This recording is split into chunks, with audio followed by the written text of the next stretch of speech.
ನಮಸ್ಕಾರ. ನಾನು ಡಾಕ್ಟರ್ ಪ್ರಹ್ಲಾದ್ ರಾವ್, ಮೈಸೂರು. ಇಂದು ನಾನು ಒಬೇಸಿಟಿ ಆ್ಯಂಡ್ ಕ್ಯಾನ್ಸರ್ ಇದರ ಬಗ್ಗೆ ಸ್ವಲ್ಪ ವಿಷಯ ತಿಳಿಸ್ಕೊಡ್ತಾ ಇದ್ದೀನಿ.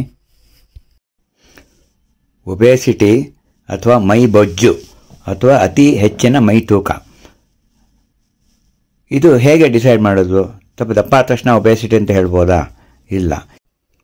ನಾವು BMI ಅಂತ ಹೇಳ್ತೀವಿ, ಬೇಸಲ್ ಮೆಟಬಾಲಿಕ್ ಇಂಡೆಕ್ಸ್, ನಮ್ಮ ಎತ್ತರ ಮತ್ತು ತೂಕದ ಒಂದು ರೇಷಿಯೋ. BMI ಸಾಧಾರಣ ನಾರ್ಮಲ್ ಪರ್ಸನ್ನಿಗೆ 18ರಿಂದ 24 ಒಳಗಡೆ ಇರಬೇಕು. 18ಕ್ಕಿಂತ ಕಮ್ಮಿ ಇದ್ದರೆ ಅವರು ಅಂಡರ್ ವೇಟ್ ಅಂತ ಅನಿಸ್ಕೋತಾರೆ. 24ಕ್ಕಿಂತ ಜಾಸ್ತಿ ಇದ್ದು 30 ಒಳಗಡೆ ಇದ್ದರೆ ಓವರ್ ವೇಟ್ ಅಂತ ಅನಿಸ್ಕೋತಾರೆ. 30 ಮೇಲೆ ಇದ್ದರೆ ಅದು ಒಬೇಸಿಟಿ. ಈ obesity it's self A risk factor for so many cancers. ಯಾವಾಗ ನಮ್ಮ ದೇಹದಲ್ಲಿ ಕೊಬ್ಬಿನಾಂಶ ಜಾಸ್ತಿ ಆಗುತ್ತೆ, ಅಂದರೆ ಫ್ಯಾಟಿ ಟಿಶ್ಯೂ ಅಥವಾ ಅಡಿಪೋಸ್ ಟಿಶ್ಯೂ ಅಂತ ಹೇಳ್ತೀವಿ, ಅದು ಜಾಸ್ತಿ ಅದರಿಂದ ಇನ್ಫ್ಲಮೇಟರಿ ಕಿನಿನ್ಸ್ ಅಂತ ಹೇಳ್ತೀವಿ, ಅದು ಸೆಕ್ರೇಟ್ ಆಗುತ್ತೆ. ಅದನ್ನು ನಾವು CRP ಅಥವಾ HSCRP, ಸಿ ರಿಯಾಕ್ಟಿವ್ ಪ್ರೋಟೀನ್ ಅಂತ ಹೇಳ್ತೀವಿ. ಇದು ಜಾಸ್ತಿ ಆದಷ್ಟು ಬಾಡಿಯಲ್ಲಿ ಇನ್ಫ್ಲಮೇಷನ್ ಆಗಿ ಬರೀ ಕ್ಯಾನ್ಸರ್ ಅಲ್ಲದಲೇ ಬೇರೆ ತೊಂದರೆಗಳು ಕೂಡ ಬರೋ ಸಾಧ್ಯತೆ ಇರುತ್ತೆ. ಹಾರ್ಟ್ ಅಟ್ಯಾಕ್ ಆಗಿರ್ಬೋದು, ಜಾಯಿಂಟ್ ಪೇಯ್ನ್ ಆಗಿರ್ಬೋದು.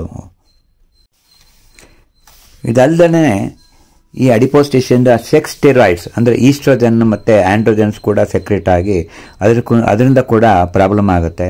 ಅದಲ್ಲದೇ ಇನ್ಸುಲಿನ್ ಲೈಕ್ ಗ್ರೋತ್ ಫ್ಯಾಕ್ಟರ್ ಅಂತ ಹೇಳ್ತೀವಿ, ಅದು ಈ ಫ್ಯಾಟ್ ಸೆಲ್ಸಿಂದ ಪ್ರೊಡ್ಯೂಸ್ ಆಗುತ್ತೆ. ಅಡಿಪೋನೆಕ್ಟಿನ್ ಅಂತ ಹೇಳ್ತೀವಿ. ಈ ಅಡಿಪೋನೆಕ್ಟಿನ್ ಆಕ್ಸಿಡೇಟಿವ್ ಸ್ಟ್ರೆಸ್ಸನ್ನು ಜಾಸ್ತಿ ಮಾಡಿ ಬಾಡಿಯಲ್ಲಿ ಫ್ರೀ ರ್ಯಾಡಿಕಲ್ಸ್ ಅಂದರೆ ಬೇಡದ ಕಲ್ಮಶ ವಸ್ತುಗಳನ್ನು ಜಾಸ್ತಿ ಮಾಡಿ ದೇಹವನ್ನು ಜರ್ಜರಿತವನ್ನಾಗಿ ಮಾಡುತ್ತೆ. ಅಂದರೆ ಎಲ್ಲ ಕಡೆ ವೀಕ್ನೆಸ್, ಜಾಯಿಂಟ್ ಪೇಯ್ನ್ ಆಗಿರ್ಬೋದು, ಇನ್ಸುಲಿನ್ ರೆಸಿಸ್ಟೆನ್ಸ್ ಆಗಿ ಶುಗರ್ ಬರ್ಬೋದು, BP ಬರ್ಬೋದು. ಇದಲ್ಲದೆ ಅನೇಕ ತರಹ ಕ್ಯಾನ್ಸರ್ಗೆ ಕಾರಣ ಆಗುತ್ತೆ. ಉದಾಹರಣೆಗೆ ದೊಡ್ಡ ಕರಳಿನ cancer, colorectal cancer, kidney cancer, breast cancer, liver cancer, pancreas, ಮೂಳೆ ಕ್ಯಾನ್ಸರ್, ಮಲ್ಟಿಪಲ್ ಮೈಲೋಮಾ ಅಂತ ಏನು ಹೇಳ್ತೀವಿ, stomach cancer, gall bladder cancer, meningioma ಮತ್ತು even prostate cancer, malignant meningioma ಅಂದರೆ ಮಿದ್ಲಲ್ಲಿ ಆಗುವಂಥ ಕ್ಯಾನ್ಸರ್. ಉದಾಹರಣೆಗೆ ಈ ಬ್ರೆಸ್ಟ್ ಕ್ಯಾನ್ಸರ್ ಅನ್ನೋದು ಭಾಳ ಹಿಂದೆ ಎಲ್ಲ 40-50 ವರ್ಷ ನಂತರ ಅವರು ಮುಟ್ಟು ನಿಂತ ನಂತರ ಕಾಣಿಸ್ಕೊಳ್ತಾ ಇತ್ತು. ಆದರೆ ಈಗ 20 ವರ್ಷ 30 ವರ್ಷದ ಹೆಂಗಸರಿಗೆ ಕಾಣಿಸ್ತಾ ಇದೆ.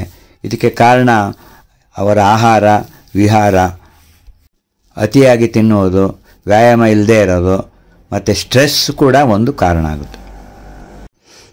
ನಾನು ಆಗಲೇ ಹೇಳಿದೆ, ಯಾವಾಗ ಫ್ಯಾಟಿ ಟಿಶ್ಯೂ ಬಾಡಿಯಲ್ಲಿ ಜಾಸ್ತಿ ಆಯಿತು, ಅದರಿಂದ ಇನ್ಸುಲಿನ್ ಲೈಕ್ ಗ್ರೋತ್ ಫ್ಯಾಕ್ಟರ್ ಬಂದ್ಬಿಟ್ಟು ಇನ್ನೊಂದಷ್ಟು ಜಾಸ್ತಿ ಅವರು ದಪ್ಪ ಆಗ್ತಾ ಹೋಗ್ತಾರೆ. ಆ ಫ್ಯಾಟಿ ಟಿಶ್ಯೂಯಿಂದ ಅಡಿಪೋನೆಕ್ಟಿನ್ ತಯಾರಾಗಿ ಅದರಿಂದನೇ ಆಕ್ಸಿಡೇಟಿವ್ ಸ್ಟ್ರೆಸ್ ಜಾಸ್ತಿ ಆಗುತ್ತೆ. ಕ್ಯಾನ್ಸರ್ ಇನ್ಸಿಡೆನ್ಸ್ ಜಾಸ್ತಿ ಆಗ್ತಾ ಇದೆ. ಈಗಾಗಲೇ ಬ್ರೆಸ್ಟ್ ಕ್ಯಾನ್ಸರ್ ಬಂದುಬಿಟ್ಟಿದೆ, ಟ್ರೀಟ್ಮೆಂಟ್ ತೊಗೊಂಡಿದ್ದಾರೆ. ಆದರೆ ಅದನ್ನು ರಿಕರೆನ್ಸನ್ನು ತಡೆಗಟ್ಟೋದು ಹೇಗೆ ಅಂತಂದರೆ, ಈ ನಾವು ದೇಹದ ತೂಕ ಕಮ್ಮಿ ಆದಷ್ಟು ರಿಕರೆನ್ಸ್ ರೇಟ್ ಕಮ್ಮಿ ಆಗ್ತಾ ಬರುತ್ತೆ. ಎಷ್ಟೋ ಸಲ ಅದನ್ನು ತಡೆಗಟ್ಟಬಹುದು. ಇದರ ಜೊತೆಗೆ ಆಲ್ಕೋಹಾಲ್ ಸೇವನೆ ಆಗಿರ್ಬೋದು, ಸ್ಮೋಕಿಂಗ್ ಆಗಿರ್ಬೋದು, ನಾನ್ ವೆಜಿಟೇರಿಯನ್ ಫುಡ್, ಕಂಡಲ್ಲಿ ಜಂಕ್ ಫುಡ್ ತಿನ್ನೋದು, ಇದರಿಂದ ಕೂಡ ಇನ್ಸಿಡೆನ್ಸ್ ಇಂದಿನ ಕಾಲದಲ್ಲಿ ಜಾಸ್ತಿ ಆಗ್ತಾ ಇದೆ. ಒಟ್ಟಿನಲ್ಲಿ ನಾನು ಏನು ಹೇಳ್ತೀನಿ ಅಂದರೆ, obesity it self A risk factor for cancer. ಹಾಗಾಗಿ ನಮ್ಮ ದೇಹದ ತೂಕವನ್ನು ಸಮನಾಗಿ ಇಟ್ಕೊಳ್ಬೇಕು. ಅದಕ್ಕೋಸ್ಕರ ಒಂದು ಒಳ್ಳೆಯ ಆಹಾರ ಕ್ರಮ ಇಟ್ಕೋಬೇಕು, ವ್ಯಾಯಾಮ ಕ್ರಮ ಇಟ್ಕೋಬೇಕಾಗುತ್ತೆ. ಆದಷ್ಟು ಪ್ರೋಸೆಸ್ ಫುಡ್ಡು ಮತ್ತು ಕೆಲವು ದುರಭ್ಯಾಸಗಳು, ಸ್ಮೋಕಿಂಗು, ಆಲ್ಕೋಹಾಲ್ ತಗೊಳ್ಳೋದು, ಅದನ್ನೆಲ್ಲ ನಿಲ್ಲಿಸೋದು ಭಾಳ ಉತ್ತಮ. ಇಷ್ಟು ಹೇಳಿ ನನ್ನ ಇಂದಿನ ಮಾತುಕತೆಯನ್ನು ಮುಗಿಸ್ತಾ ಇದ್ದೀನಿ. ನಮಸ್ಕಾರ.